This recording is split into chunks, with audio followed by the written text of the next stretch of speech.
শুভ দুপুর। আমন্ত্রণ ব্যবসা বাণিজ্য আর অর্থনীতি সবশেষ সংবাদ নিয়ে নিউজ 24 এর নিয়মিত আয়োজন আপন ফ্যামিলি মার্ট বিজনেস আওয়ারে আপনাদের সাথে আছি আমি হোসাইন শাহাদাত। দর্শক, আপনারা জানেন এর মধ্যে ইরানের সর্বোচ্চ নেতা আয়াতুল্লাহ খামেনিকে হত্যা করা হয়েছে গতকাল। তার হত্যার জবাবে ইতিহাসের কঠোরতম প্রতিশোধ নেওয়ার হুঁশিয়ারি জানিয়েছে Islamic Revolutionary Guard Corps IRGC। এদিকে সর্বোচ্চ নেতার অনুপস্থিতিতে রাষ্ট্র পরিচালনায় 3 সদস্যের অন্তর্বর্তী কাউন্সিল গঠন করা হচ্ছে। অন্যদিকে দেশটির পশ্চিম এবং মধ্যাঞ্চলে নতুন করে হামলা শুরু করেছে ইসরায়েল। ভোরের আলো ফোটার আগে ইসরায়েলি হামলায় ফের কেঁপে উঠল ইরান। নতুন করে দেশটির পশ্চিম ও মধ্যাঞ্চলে 30টির বেশি লক্ষ্যবস্তুতে বিমান হামলা চালিয়েছে নেতানিয়াহু বাহিনী। হামলায় অংশ নিয়েছে ইসরায়েলি বিমান বাহিনীর ডজন খানেক ফাইটার জেট। সামরিক গোয়েন্দা তথ্যের ভিত্তিতে পরিচালিত এই হামলায় ব্যবহার করা হয়েছে দূরপাল্লার নির্ভুল গাইডেড মিউনিশন। জবাবে ইরাক, কাতার ও দুবাইয়ে মার্কিন ঘাঁটিতে ড্রোন হামলা চালিয়েছে ইরান। এছাড়া মধ্যপ্রাচ্যের 27টি মার্কিন ঘাঁটি লক্ষ্য করে ষষ্ঠ ধাপের হামলা শুরু হয়েছে বলেও জানিয়েছে ইরানের অভিজাত বাহিনী IRGC। এদিকে শোকে স্তব্ধ তেহরান। ভিড় বাড়ছে সর্বোচ্চ নেতা আয়াতুল্লাহ আলী খামেনিকে শেষ বিদায় জানাতে। এরই মধ্যে অভিজাত বাহিনী IRGCর প্রধান কমান্ডার মোহাম্মদ পাকপুর ও খামেনির ঘনিষ্ঠ উপদেষ্টা আলী শামখানির নিহতের তথ্য সামনে এসেছে। তবে শোকের মাতম শুধু ইরানকে নয়, বইতে হবে ইসরায়েলকেও। খামেনিকে হত্যার জবাবে যুক্তরাষ্ট্র ইসরায়েলের বিরুদ্ধে ইসলামিক রিপাবলিকের ইতিহাসে সবচেয়ে ভয়াবহ সামরিক অভিযান পরিচালনার হুঁশিয়ারি দিয়েছে ইসলামী বিপ্লবী গার্ড কর্পস IRGC। তাদের ভাষায় প্রতিশোধের হাত শত্রুদের ছেড়ে দেবে না এবং দখলকৃত ভূখণ্ড ও মার্কিন ঘাঁটিগুলো হবে লক্ষ্যবস্তু। এদিকে ইরানের রাজনৈতিক শূন্যতা মোকাবিলায় 3 সদস্যের কাউন্সিল গঠনের তৎপরতা চলছে। দেশটির প্রেসিডেন্ট, প্রধান বিচারপতি ও গার্ডিয়ান কাউন্সিলের এক হকিফ ও ধর্মীয় আইনজ্ঞ সাময়িকভাবে রাষ্ট্র পরিচালনার দায়িত্ব নেবেন বলে জানানো হয়েছে। খামেনির মৃত্যুর পর ফের মুখ খুলেছেন মার্কিন প্রেসিডেন্ট ডোনাল্ড ট্রাম্পও। CBS নিউজকে দেওয়া সাক্ষাৎকারে তিনি বলেন, কূটনীতি ফের অগ্রগতি পাবে। জোরদার হামলা চালানোর হুমকিও দেন তিনি। কূটনীতি একদিন আগের তুলনায় এখন অনেক সহজ, কারণ তারা বাজেভাবে মার খাচ্ছে। ইরান এখন দুর্বল। মার্কিন ঘাঁটিতে হামলায় ক্ষয়ক্ষতি অনেকাংশে কম। অস্থিরতার সুযোগে ফের ইরানের মসনদে আসীনের স্বপ্ন দেখছেন সাবেক শাহপুত্র রেজা পাহলভি। বেসামরিকদের উপর হামলাকেই ইরানের জাগরণ ও স্বাধীনতার মুহূর্ত বলে আখ্যা দিয়েছেন তিনি। নীরব দাস, নিউজ 24। দর্শক, ইরানের যুদ্ধ পরিস্থিতির কারণে মধ্যপ্রাচ্যে উড়োজাহাজ চলাচল ব্যাপকভাবে ব্যাহত হচ্ছে। স্থগিত হয়েছে বাংলাদেশ বিমান সহ বিভিন্ন এয়ারলাইন্সের ফ্লাইট। এর মধ্যে জেদ্দা, রিয়াদ এবং মাস্কাটের ফ্লাইট আজ থেকে নির্ধারিত সময়ে পরিচালনা করার কথা জানিয়েছে US বাংলা। হঠাৎ এমন পরিস্থিতিতে ঢাকা আন্তর্জাতিক শাহজালাল বিমানবন্দরে আসা যাত্রীরা পড়েছেন ভোগান্তিতে। ফ্লাইট চালু হওয়ার নির্দিষ্ট সময় জানতে না পেরে হতাশার কথা জানাচ্ছেন তারা। বিমানবন্দরে অবস্থান করছেন অনেক যাত্রী, তবে নির্বিঘ্নে যেতে পারছেন ইউরোপ সহ অন্যান্য অঞ্চলের যাত্রীরা। কর্তৃপক্ষ বলছে, আকাশপথ নিরাপদ হওয়ার পর ধাপে ধাপে ফ্লাইট পরিচালনা স্বাভাবিক হয়ে আসবে।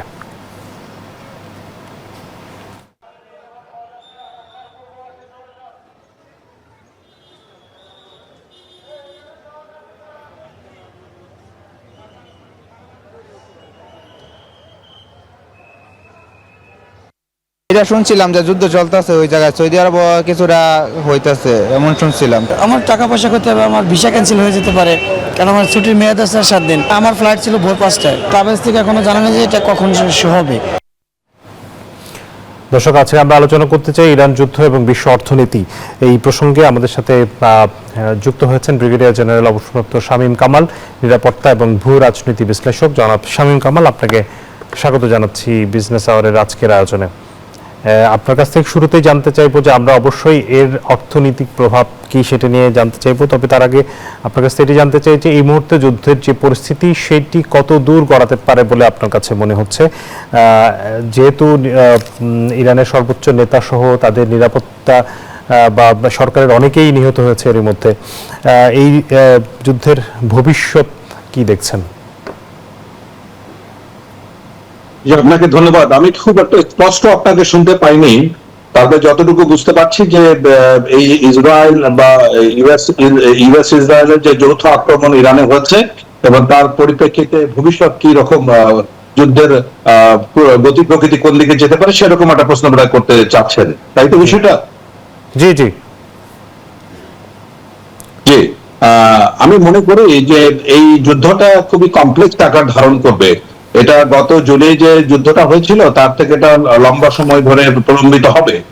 এটার সাথে সবচেয়ে বড় যেটা ঝুঁকি আমি অনুভব করছি সেটা হচ্ছে যে এটা কিন্তু শুধুমাত্র সামরিক যুদ্ধ নয়, এটা বিশ্ব বাণিজ্যে একটা বড় ধরনের প্রভাব ফেলবে।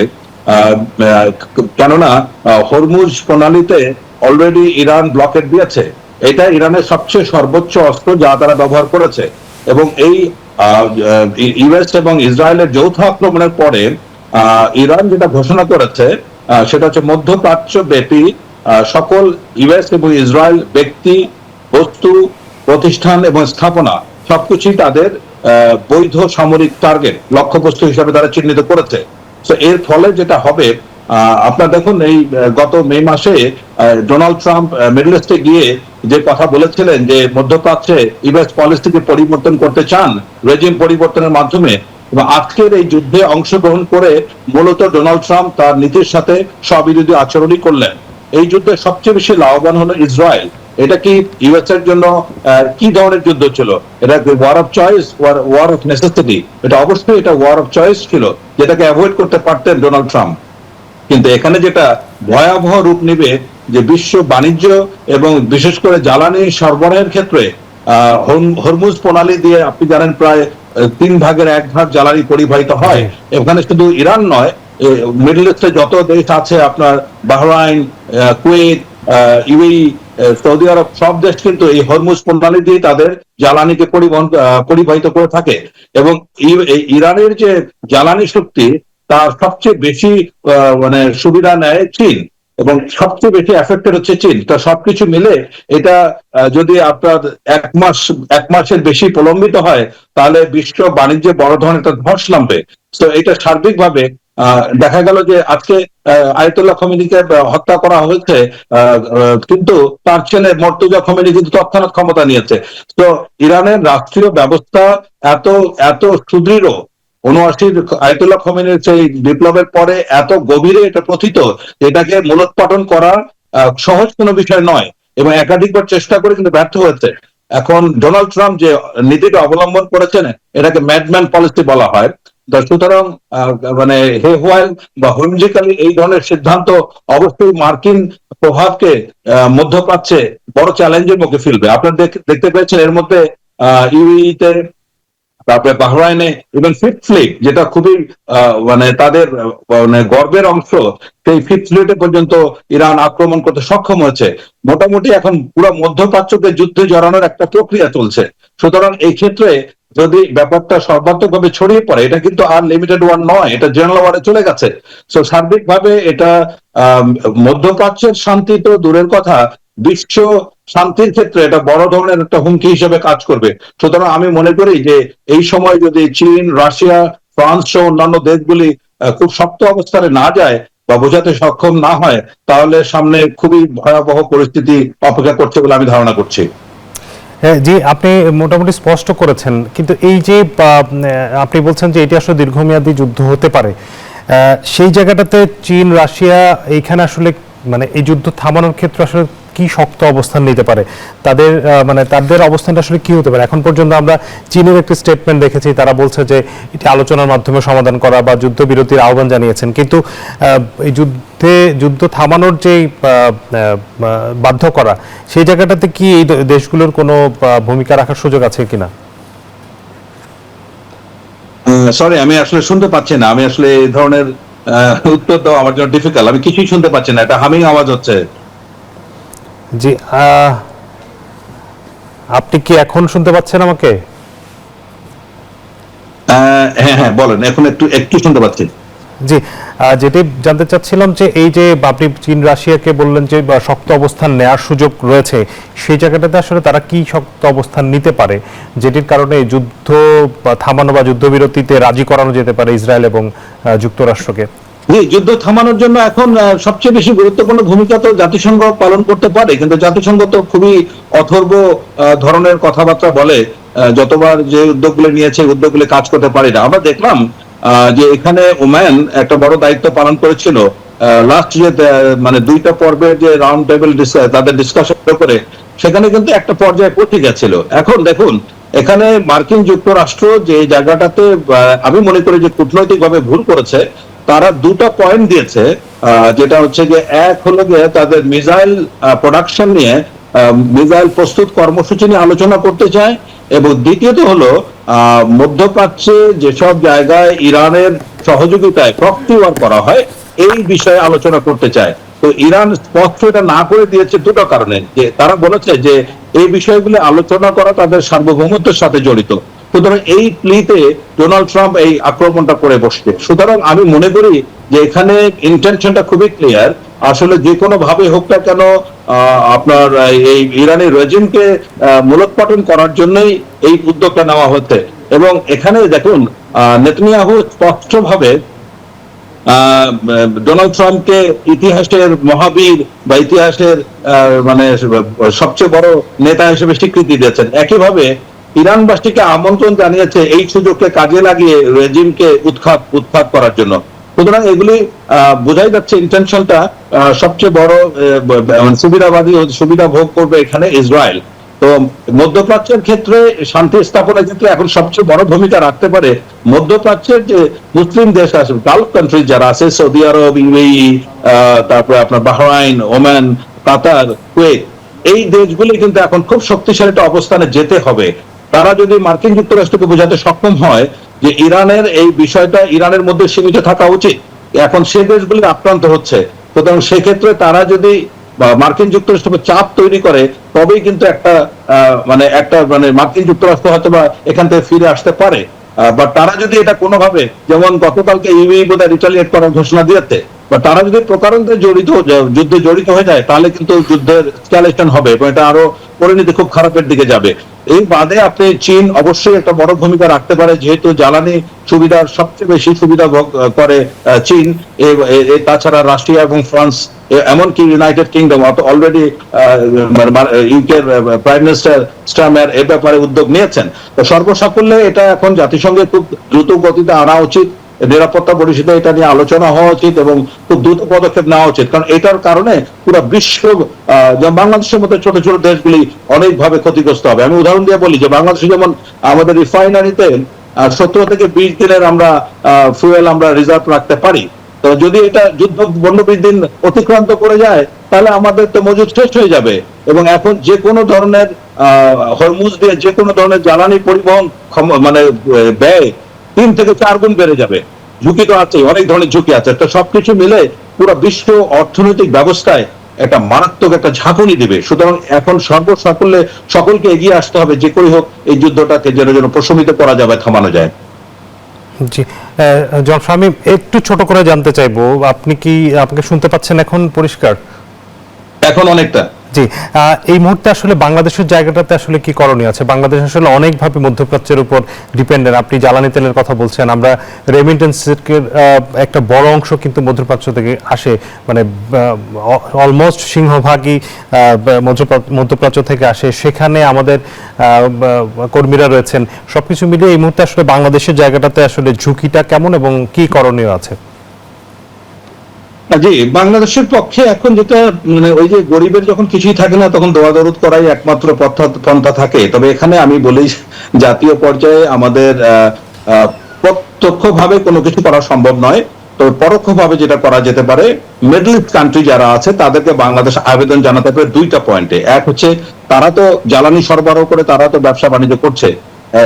একইভাবে মধ্যপ্রাচ্যে বাংলাদেশে যে মানে শ্রমিক ভাইরা আছেন তাদেরও ব্যাপারটা, তাদের কিন্তু ইনফ্লাক্স, তাদের সার্ভিসটা কিন্তু ডিসরাপ্টেড হবে। আপনি দেখেন গতকালকে কিন্তু মিডল ইস্টের সব দেশে মোটামুটি আমাদের ফ্লাইট বন্ধ ছিল, আজকে 2-1টা ফ্লাইট চালু হচ্ছে। তো এরকম একটা পরিস্থিতি হলে যেমন তাদেরও জন্য সমস্যা হবে, আমাদেরও জন্য সমস্যা হবে। এই জন্য আমি মনে করি বাংলাদেশ যেটা করতে পারে, মিডল ইস্ট কান্ট্রিগুলি আছে, সৌদি আরব, ইউএই, কুয়েত, কাতার, বাহরাইন, এই দেশগুলিকে আমাদের মানে আবেদন জানানো উচিত যে তারা যেন কোনোভাবে এই যুদ্ধে সরাসরি যোগদান না করে এটা থেকে নিবৃত থাকে এবং ছোট ছোট দেশের অনেক ছোট ছোট দেশের স্বার্থ সমুন্নত রাখতে তারা যেন আমাদের সহযোগিতা করে। এটা ছাড়া আমি আপাতত কোনো কিছু দেখতে পাচ্ছি বলে মনে করি না।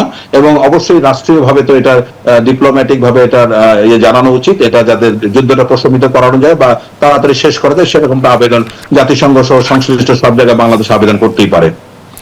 অনেক ধন্যবাদ আপনাকে আমাদের সাথে যুক্ত হয়ে সময় দিয়েছেন। আপনার মূল্যবান সময়ের জন্য আপনাকে অনেক ধন্যবাদ ব্রিগেডিয়ার জেনারেল কামাল। ভবিষ্যতে আপনার সাথে আবারও কথা হবে। ইরানের যুক্তরাষ্ট্র ও ইসরায়েলের সম্মিলিত হামলার প্রভাব পড়েছে দেশের শেয়ার বাজারে।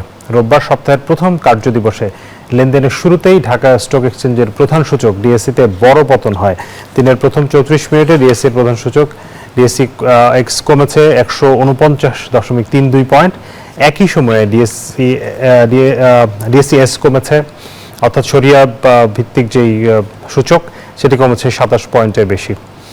তবে সূচক কমলেও লেনদেনে বেশ গতি রয়েছে। প্রথম 34 মিনিটে লেনদেন হয়েছে 269 কোটি টাকার বেশি। বাজার সংশ্লিষ্টরা বলছেন মধ্যপ্রাচ্যের ভূ রাজনৈতিক উত্তেজনা, তেলের দাম বৃদ্ধি এবং বৈশ্বিক অর্থনৈতিক অনিশ্চয়তার কারণে বিনিয়োগকারীদের মধ্যে আতঙ্ক দেখা দিয়েছে। তবে লেনদেনের গতি অব্যাহত থাকলে বাজার ঘুরে দাঁড়াতে পারে বলে আশা করছেন সংশ্লিষ্টরা।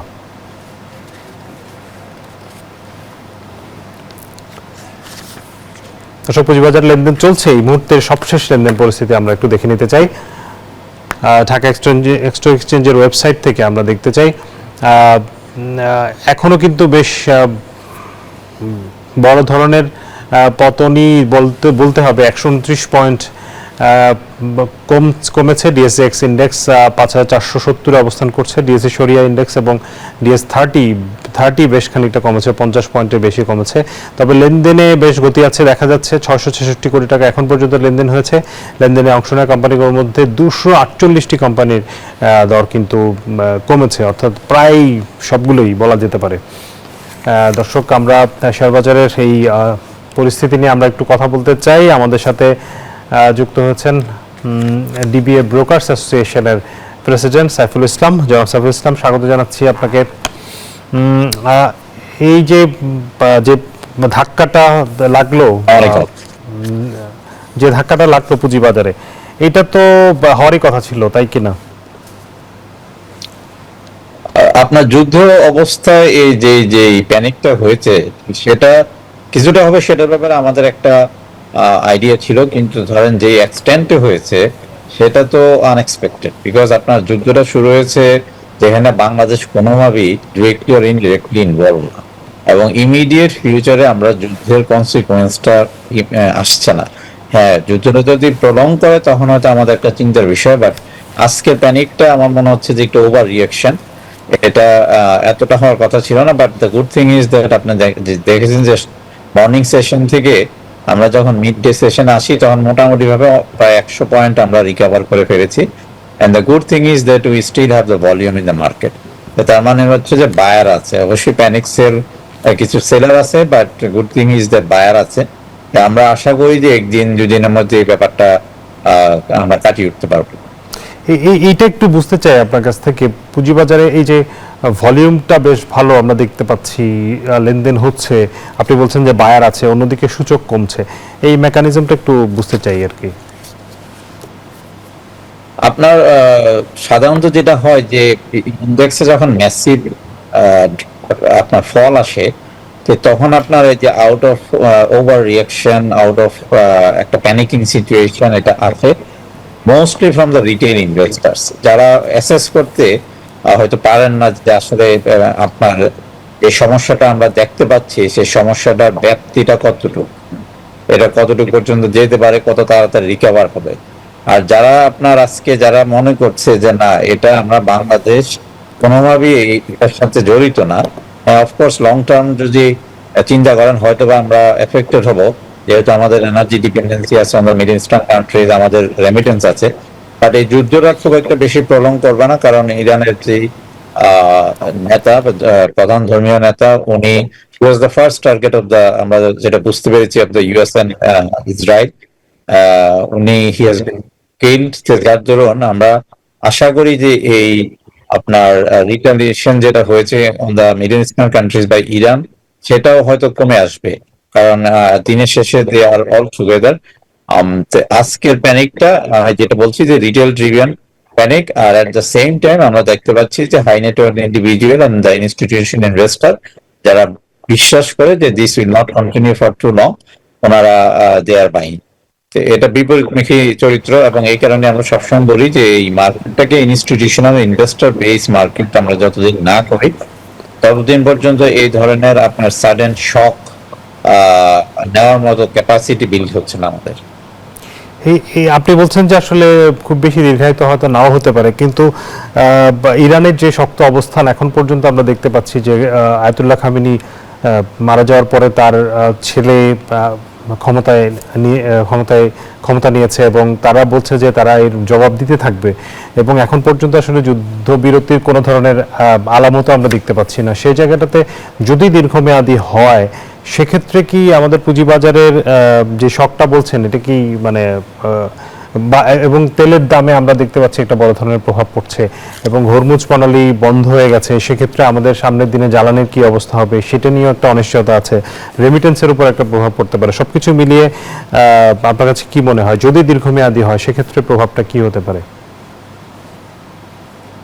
সরি, আপনার কথাটা ইকো হওয়ার কারণে পুরোপুরি বুঝতে পারেন, বা যতটুকু বুঝতে পেরেছি আমি যদি ঠিকভাবে আনসারটা করতে পারি, সেটা হচ্ছে যে আমার কাছে যেটা মনে হচ্ছে যে যে মেইন টার্গেট যেটা ছিল এটা তো টার্গেট কিলিং, যে সেখানে ইসরায়েল এবং ইউএস এর 50% আপনার অবজেক্টিভ ইজ মেট। এই কারণে আমি বলছি যে হয়তোবা আপনার এটা খুব বেশি প্রলং করবে না, কারণ এত লং ডিস্টেন্সের আপনার air strike is very expensive for each and every party involve, কারণ এখানে তো আপনি ইনফেন্ট্রি রোল আউট করতে পারছেন না।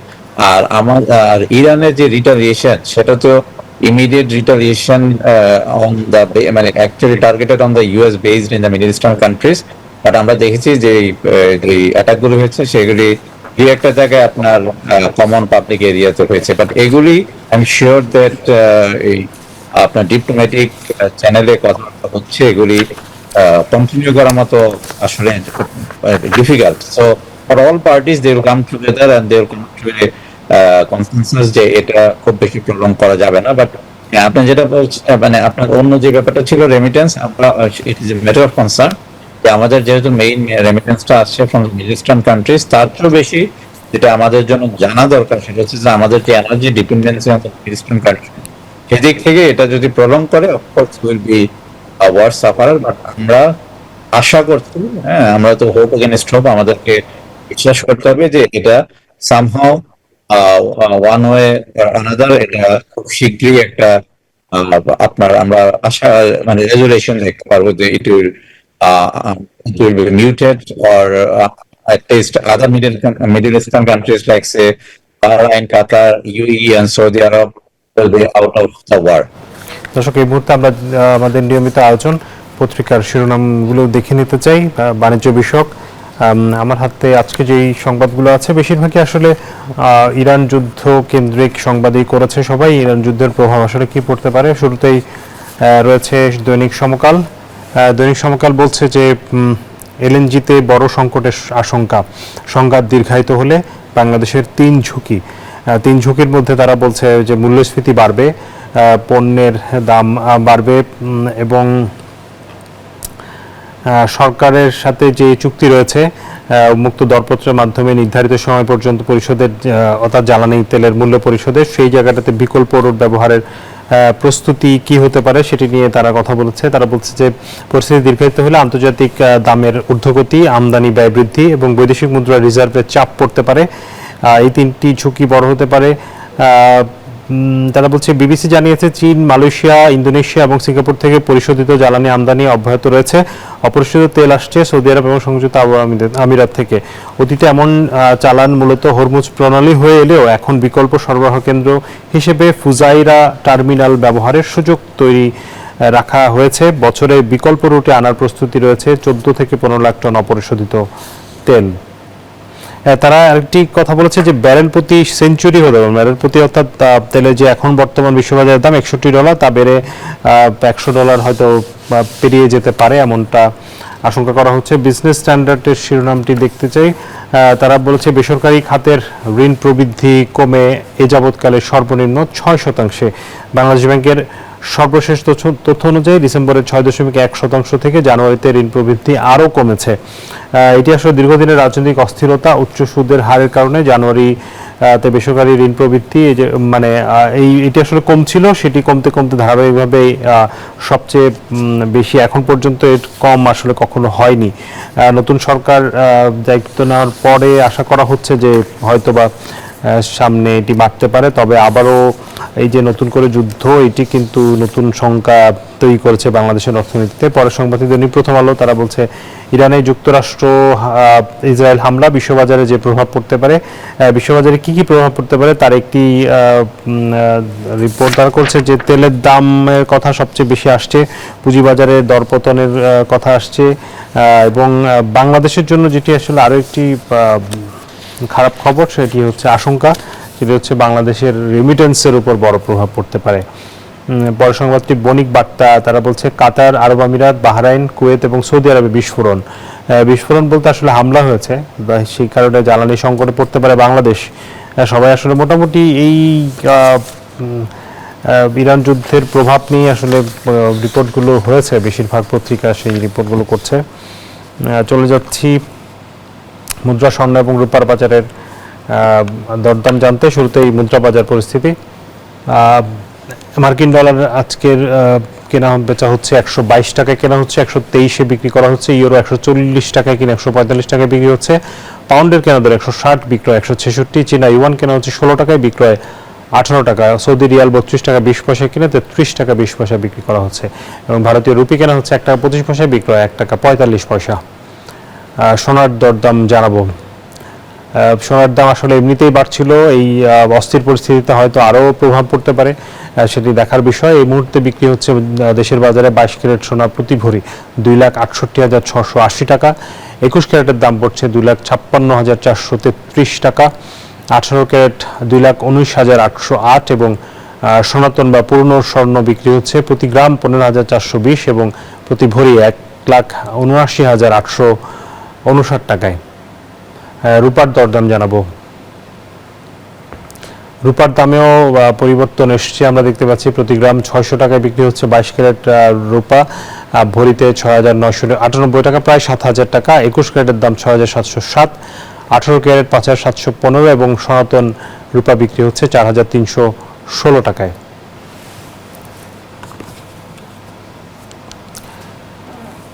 দর্শক, এবারে আমরা একটু ঈদের সামনে, যেহেতু রমজান মাস চলছে, ঈদের কেনাকাটাও আসলে শুরু হয়ে গেছে। আর সেই ঈদের কেনাকাটা কেমন চলছে, ঈদকে সামনে রেখে রাজধানীর শপিং মল এবং বিপণী বিতানগুলোতে জমতে শুরু করেছে ঈদের কেনাকাটা। সকাল থেকেই নগরীর বিভিন্ন শপিং মলে ভিড় করছেন ছোট বড় সব বয়সী ক্রেতারা। নিজ নিজ সামর্থ্য অনুযায়ী ছুটছেন ফুটপাত থেকে শুরু করে পছন্দের বিপণী বিতানগুলোতে। ঈদ যতই ঘনিয়ে আসছে ততই জমে উঠেছে রাজধানীর ঈদের বাজার। ঈদুল ফিতরকে ঘিরে এখন জমজমাট শপিং মলগুলো। বড় বড় মার্কেট ও শপিং মলে চোখে পড়ার মতো ভিড় দেখা যাচ্ছে ক্রেতাদের। বিগত সময়ের মতো এবারও পোশাকে রয়েছে ভিন্নতা ও নতুনত্ব, তবে পোশাকের দরদাম নিয়ে মিশ্র প্রতিক্রিয়া রয়েছে ক্রেতাদের। এখনো দেখতেছি, আমি কিনি নাই, আম্মুর কিনছি, ভালো লাগতেছে শপিং এ নতুন নতুন ড্রেস আপ দেখে। পাকিস্তানি ড্রেসের প্রতি একটু বেশি সবার আকর্ষণটা দেখা যাচ্ছে। ক্রেতারা বলছেন মাঝে মাঝে জিনিসপত্রের মূল্য বেশি হওয়ায় পছন্দের জিনিস নিতে পারছেন না তারা। মেকআপ কসমেটিক হোক আর জামা কাপড় হোক, সবই মোটামুটি দাম বেশি। গত বছরের থেকে এই বছর অনেক বেশি দাম। আর নতুন সরকারের কাছে আমাদের দাবি ছিল যে সবকিছুর দাম সহনীয় পর্যায়ে রাখা, তো সেই হিসেবে আমরা দেখতে পাচ্ছি না। এদিকে বিক্রেতারা বলছেন আমদানি জটিলতা ও ডলারের উচ্চ মূল্যের কারণে এবার পোশাকের দাম বেড়েছে। ঈদুল ফিতরকে ঘিরে ভালো বেচা বিক্রির আশা তাদের। গত বছর থেকে এই বছর জিনিসের দাম একটু বাড়তে, কারণ আমি বলি ইন্ডিয়ার থেকে মালগুলোতে আসতেছে না, বাট আপনি আসতেছে চায়নার থেকে, যার কারণে মালগুলো বেশি একটু বাড়তি দিয়ে কিনা লাগতেছে। তো কাস্টমার মনে করে আগে যে দাম দিয়ে ওই দামটাই বলে মনে করেন, হয়তো 50-100 টাকা বাড়তি হলে কিন্তু কাস্টমার অনেক বেশি হয়ে যায়। কিন্তু ঈদের সময় যত ঘনিয়ে আসবে ততই জমজমাট হয়ে উঠবে কেনাকাটা, এমনটাই বলছেন ক্রেতা বিক্রেতারা। নামিরা আহমেদ, নিউজ 24, ঢাকা। এবারে বিশ্ব বাণিজ্যের খবর। ইরান যুক্তরাষ্ট্রের যুদ্ধে মধ্যপ্রাচ্যে নতুন করে তৈরি হচ্ছে অস্থিরতা, আর এই সংঘাতের জেরে সবচেয়ে বেশি প্রভাব পড়তে পারে তেলের বাজারে। ইরান গুরুত্বপূর্ণ তেল উৎপাদনকারী দেশ এবং হরমুজ প্রণালী দিয়ে বিশ্বের প্রায় 20% তেল পরিবাহিত হয়। সরবরাহ ব্যাহত হলে তেলের দাম আরও বাড়তে পারে। বর্তমানে অপরিশোধিত তেলের দাম ব্যারেল প্রতি প্রায় $73, যা চলতি বছরে প্রায় 20% বেড়েছে। পরিস্থিতি দীর্ঘায়িত হলে দাম $80 থেকে $100 কাছাকাছি পৌঁছাতে পারে। এছাড়া বৈশ্বিক শেয়ার বাজার ও মুদ্রা বাজারেও অস্থিরতা দেখা দিতে পারে। সংঘাত যদি আঞ্চলিকভাবে বিস্তৃত হয়, বৈশ্বিক আর্থিক বাজারে চাপ দীর্ঘস্থায়ী হওয়ার আশঙ্কা বিশ্লেষকদের।